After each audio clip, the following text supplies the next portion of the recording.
July 21st, 1944. Under the arch of Auschwitz, a young Jewish woman walks beside an SS escort. The guards barely look up. A pass is shown. The barrier lifts. They keep walking until the wire is behind them. The man in uniform isn't SS at all. He's Polish prisoner Jerzy Bielecki. The woman is Cyla Cybulska. Their escape is remembered as daring, but at its core it was something quieter and stronger, love that refused to be told it had no place here. He arrived with the first transport of Polish political prisoners on June 14, 1940, number 243. She was deported from Zambrów on January 19, 1943, number 29,558. They met around a grain warehouse where labor assignments briefly crossed. There were no long conversations, only stolen seconds, passing a sack, trading a word, daring a glance. In a world designed to erase names, he learned hers. In a world that called people units, she remembered his voice. Hunger, cold roll calls.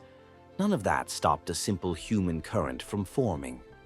It began with care, a whispered warning about a god, a scrap of bread pushed across a table. Love didn't announce itself. It accumulated, choice by choice, until it asked for a decision that could cost everything. The escape that followed is often described in terms of nerve and deception.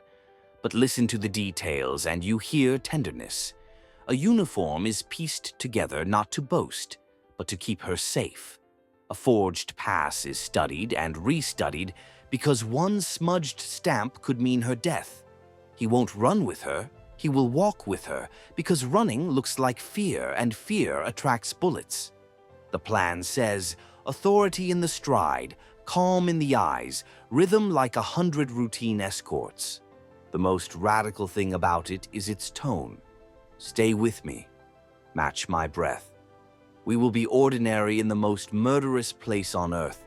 Midday, July 21st. He steps into her workspace in uniform and calls a number like a guard would. She answers, keeping her face as blank as the others have learned to keep theirs. They cross the yard. The pass is presented. A guard glances, stamps, waves them through. Their bodies want to sprint. Their love tells them to walk. Beyond the wire, fields swallow them. They travel by night, hide by day, tense, hungry, listening for engines and dogs. He keeps checking in with small phrases. Another mile. Now rest, now water. She answers with trust. Freedom is still days away, but the distance between fear and safety is already shrinking because they are carrying each other across it. They reach his relatives outside Krakow. She eats, sleeps, and becomes a daughter to the family, risking everything to hide her. He links up with the home army and lies low in the city. Separating is the hardest tactic of all, but it's chosen for one reason: to give their promise a chance to live. In a barn and then a farmhouse, she practices a new name to survive. In a back room in Krakow, he plans the next day without her. Before parting, they agree on a sentence that belongs to them alone. After the war, we will find each other. The war ends, but not the confusion. Rumors arrive like verdicts. Someone tells her he died in the resistance. Someone tells him she fled abroad and didn't survive. They carry on because living is what love would ask of them. Working, helping others, building families that can exist in daylight. She crosses the ocean and makes a life in New York, letting the noise of the city drown the memory of shouted orders. He stays in Poland, becomes a voice for former inmates, and learns how to speak about a place that tried to make speech impossible. The promise doesn't vanish. It goes quiet, like a candle kept in a drawer. In May 1983, chance finally lifts the drawer. A Polish cleaner in New York mentions a TV program, an escape story with the same names. A phone number appears. On June 8, 1983, at Krakow Airport, The crowd parts, and two people who once walked out of Auschwitz now walk toward each other again. He holds 39 roses, one for every year apart. They talk without rushing.